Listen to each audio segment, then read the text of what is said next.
Hey guys, William E. Flippin Jr., eXp Realty, Michelle Humes Group. Today, first of all, I want to say happy holidays to all, and just want to talk about an interesting neighborhood, probably one of the most interesting neighborhoods in Atlanta, and that is the neighborhood of Grant Park.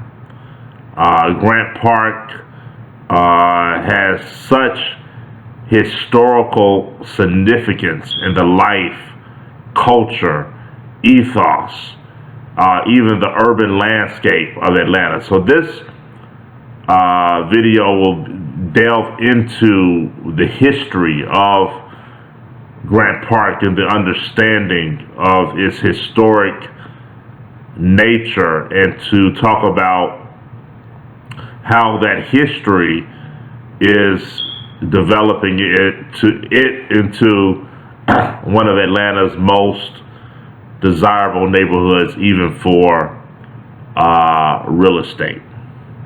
Previously, I talked about Buckhead, which is arguably the Beverly Hills of the South, which I believe it is. And then I talked about Cabbagetown and East Atlanta Village, which go together. East Atlanta Village is very eclectic. I would say is the Berkeley, kind of remind you of Berkeley in California. Cabbagetown and Grant Park are very similar. Some maps have them together, don't distinguish the two. They put usually Cabbagetown in the area of Grant Park, where Grant Park is not a distinctive neighborhood. It is, but it's all together. So Cabbagetown and Grant Park are very similar.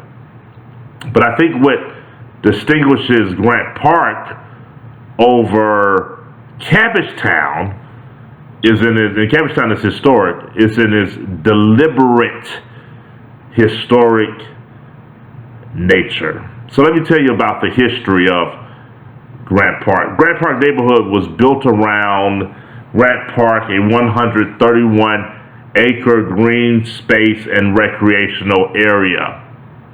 One of Atlanta's oldest residential neighborhoods, it couples over 430 acres of rolling terrain, southeast Atlanta. The majority of the structures in the Grant Park neighborhood are residential, but the area includes school building, churches, neighborhood commercial clusters, and recreational buildings that have served the historic neighborhood. Also, Victorian era mansions and small cottages, early 20th century bungalows, and many brick paved sidewalks categorize this neighborhood.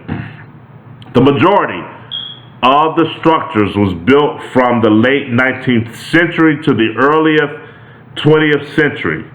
You have large two-story mansions were constructed face the park, and the more modest two-story modified Queen Anne frame dwellings were built on surrounding streets, and one-story Victorian-era cottages and craftsman bungalows predominate in the streets to the east of the park. Now, imagine New York City.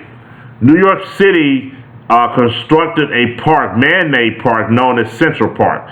And Central Park area is probably the highest real estate point in New York because of the accessibility to a park.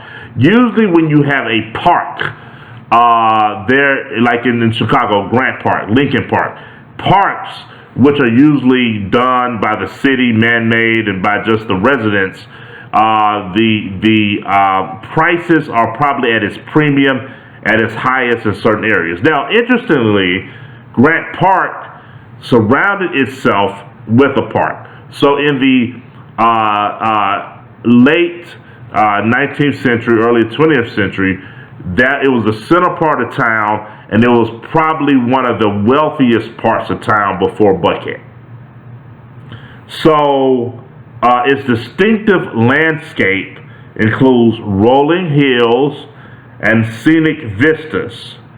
The neighborhood's grid street pattern and narrow rectangular lots, which developed during the 1890s and early 1900s, are representative of Atlanta residential plans of this era. Atlanta at this time was showing and projecting it a place to grow beyond being burned down because of the predictability of the transportation industry, not with airlines yet, but at least with industrial, as I mentioned, with the pencil mills that's found in nearby Cabbagetown. Throughout its existence, Grant Park has provided a respite for the city dweller, a place for recreation and amusement. So it is a place that before transportation, before cars, just imagine a horse and a buggy, with its nearby access to Atlanta, was a place that people could have gatherings outside with Atlanta's temperate weather, and Grant Park was a meeting place for those areas. Also, before that time, 1840 into the 1870s, Grant Park was a place for railroad building. It has always had a great mixture of recreation and where industrialization meets. Grant